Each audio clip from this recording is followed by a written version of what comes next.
think that India as a global player really is a Vishwaguru of the world, and this is what we also feel in Ukraine by actually fighting for the values. This is Ukraine के minister यहां पे हैं Emine Dzhaparova, ये आएंगे और इनकी Sanjay Verma secretary west ministry of external affairs से इनकी मीटिंग होगी.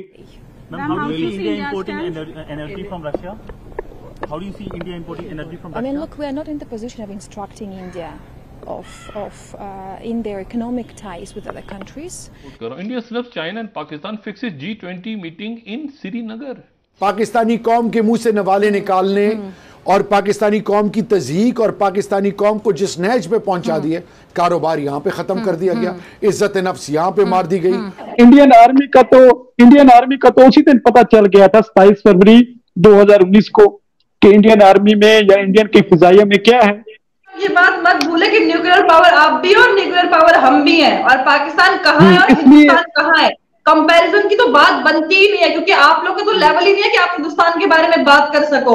और what are you talking about Indian army? Do you know what is the role of Indian army in Kashmir? जो चीजें सरकार नहीं कर रही है वो इंडियन आर्मी प्रोवाइड कर रही है. First of all, just go and take some knowledge from books and all other websites. और आप क्या बात कर रहे हो कि नहीं इंडियन आर्मी है क्या? Do I need to prove my Indian army in front of you? I mean, मुझे आपके सामने अपने हिंदुस्तान की आर्मी को प्रूव करना है. Who are you? हो कौन आप?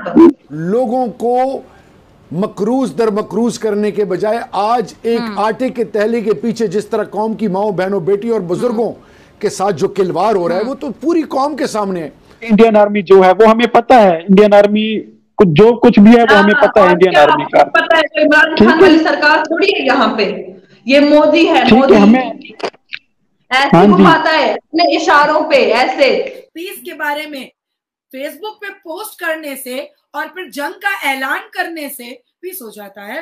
आपके दिमाग के कोने कोने में रग रग में भरा है कि आपने लड़ना है. नमस्कार दोस्तों, यूक्रेन के फॉरेन डिप्टी मिनिस्टर आए हुए हैं और भारत आकर उन्होंने भारत के काफ़ी सारे मिनिस्टर और ऑफिसर से मुलाकात की है. इसी दौरान उनका एक इंटरव्यू भी हमारे सामने आया है जहां वह भारत को विश्व गुरु पुकार रहे हैं और उनका कहना है कि भारत जिस तरह का एग्रेसिव फॉरेन पॉलिसी है, जिनसे भारत अपने फॉरेन पॉलिसी से बनाता है कि कोई भी दूसरा देश भारत को नहीं बता सकता कि वह क्या करे क्या ना करे. भारत अपने मर्जी के मुताबिक काम करता है और ये एक विश्व गुरु बनने का क्रिएटिव स्ट्रीक है. यूक्रेन के पास भी कोई अधिकार नहीं है कि भारत को लेक्चर दे क्या करना चाहिए यूक्रेन और रसिया के मैटर पर. और उन्होंने यह भी कहा कि भारत और यूक्रेन ऐसा देश है जो पहले कभी भी किसी देश पर आक्रमण नहीं किया है. और साथ साथ उन्होंने ये भी कहा कि भारत का किया हुआ दौरा काफ़ी इंस्पायरिंग भी रहा और प्रोफेशनली और पर्सनली भी. और आपको जानकारी हैरानी होगी कि वह भारत के स्टेट उत्तर प्रदेश 7 बार आ चुकी है, जो कि एक आध्यात्मिक जगह है. तो चलिए इसी पर पाकिस्तानी मीडिया का रिएक्शन देखते हैं. हमें बताने की जरूरत नहीं है, हमें बताने की जरूरत नहीं है. नॉट एन मसला, कश्मीर कोई भी मसला नहीं है. And what are you talking about कि यूएन ने ये कहा?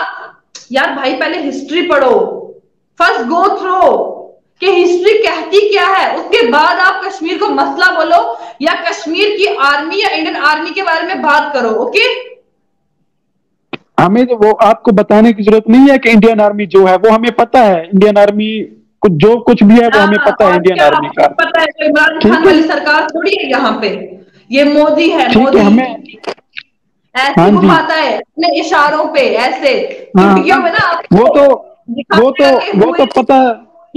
तो पता चल गया था ना. वो तो मैं वही तो कह रहा हूँ. अभिनंदन को जब हमने पकड़ा, जिंदा पकड़ा, जब उसका जहाज गिराया, वो तो पता चल गया था कि मोदी ऐसे घुमाता है. ये तो पता किसने घुमाया फिर आपको, ये किसने घुमाया? ये तो चलो ये हमारे पाकिस्तान आर्मी की जो खैर सगाली, ये समझ रहे कि एक तो अभिनंदन को वापस कर दिया, दूसरा आपके आर्मी चीफ को जो उस टाइम जो थे वहां पे उसको जो है निशाना बनाया गया था. लेकिन वो निशाना नहीं बनाया था इन्होंने, हमारी आर्मी ने. और जितनी भी चीजें कोट कर रही है ना, वो आप इंडिया के पॉइंट ऑफ व्यू से, मतलब आप इंडिया की बुक से या इंडिया की चीजों से वो कोट कर रही हैं। आप इंटरनेशनल कोट करें ना चीजों को, आप इंटरनेशनल कोई भी चीज कोट नहीं कर रही। आप बार बार ये करेंगे, आप ये पढ़ें वो करें वो करें। आपने इंटरनेशनली कोई भी कोट नहीं किया। इमरान खान जी को ये बात तो पता थी कि अगर पाकिस्तान को कोई संभाल पाएगा तो वो मोदी जी ही है। आपने क्या कहा कि आपने हमारे अभिनंदन जी को वापस दिया, उसके पीछे का रीजन आपको पता है?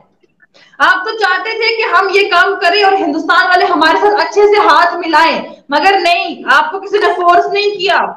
ठीक है, आप क्या बात करो, आपको अपनी आर्मी के बारे में पता है, आपको जंगों के नाम भी पता है कि कौन कौन सी वार कहां पर हुई है। उसके बाद पाकिस्तान को वहां पर क्या मिला, जरा आप मुझे बताओ, क्या ही मिला पाकिस्तान को वहां पर? मैं फिर से आपको फैसल जी यही बात बोलूंगी कि पहले आप देश को संभालो, उसके बाद हम पे उंगली उठाओ, क्योंकि हम पे उंगली उठाने वाले की उंगली हम काट देते हैं।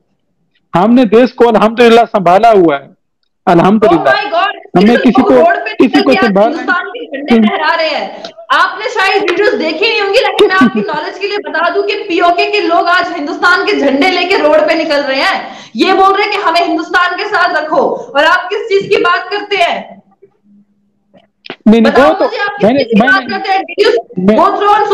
सोशल मीडिया पे गए आपने देखा कि पीओके में क्या चल रहा है, क्या बात कर रहे हो आप कि नहीं हमारे पास नॉलेज है, हम तो पढ़ लिख के आगे बढ़े, हम ये कर रहे हैं, हम वो कर रहे हैं। क्या कर रहे हैं आप भाई, क्या कर रहे हैं? पहले थोड़ा सा ना इल्म हासिल कर लीजिए, किसी बात को बताने से पहले या किसी चीज को मुद्दा बनाने से पहले ना उसके बारे में पढ़ लीजिए आप थोड़ा बहुत।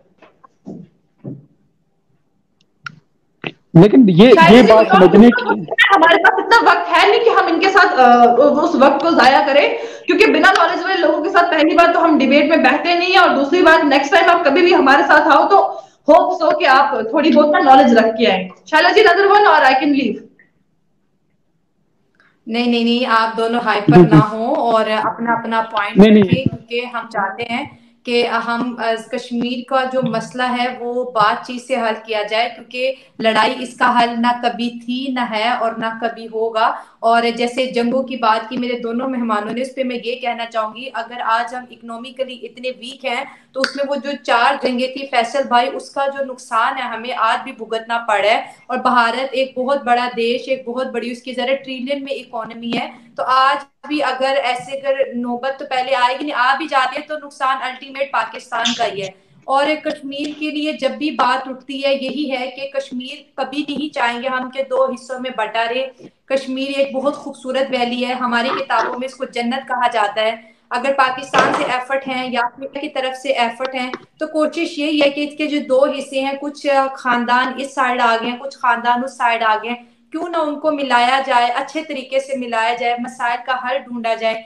लड़ाई तो किसी भी चीज का हल नहीं है, और आज तक हम कभी ये इस मसले को कहते हैं ना कि खत्म ही नहीं कर पाए कि कश्मीर है किसका।